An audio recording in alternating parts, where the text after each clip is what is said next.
മലേഷ്യയിൽ മനുഷ്യക്കടത്തിനിരയായി ഗാർഹിക ജോലിക്കിടെ ഗുരുതരമായി പൊള്ളലേറ്റ മിനി ഭാർഗവനെ കളമശ്ശേരി മെഡിക്കൽ കോളേജിലേക്ക് മാറ്റി. എയർ ആംബുലൻസിലാണ് മിനി ഭാർഗവനെ നാട്ടിലെത്തിച്ചത്. മെഡിക്കൽ ബോർഡ് രൂപീകരിച്ച് ചികിത്സ ഏകോപിപ്പിക്കുമെന്ന് ആരോഗ്യമന്ത്രി വീണ ജോർജ് അറിയിച്ചു. ഇന്നലെ രാത്രിയാണ് മിനി ഭാർഗവനെ കൊച്ചിയിലെത്തിച്ചത്.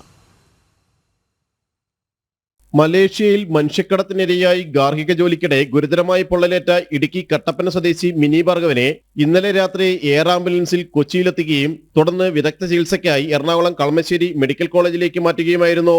നോർക്ക റൂട്ട്സിന്റെ ഇടപെടലിൽ വിദഗ്ധ ചികിത്സയ്ക്ക് ആവശ്യമായ ക്രമീകരണങ്ങൾ ഒരുക്കിയിട്ടുണ്ട്.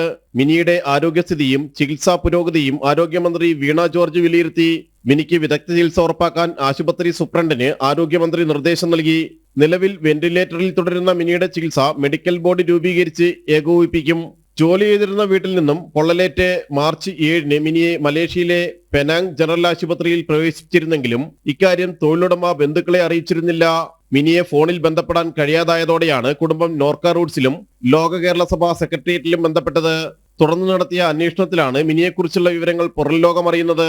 സന്ദർശക വിസയിൽ മലേഷ്യയിലേക്ക് കടത്തിയ മിനിയുടെ സഹോദരിയടക്കം 42 സ്ത്രീകളിൽ ഒരാൾ മാത്രമാണ് മിനിയെന്ന് കണ്ടെത്തിയിട്ടുണ്ട്. ജനം, കൊച്ചി.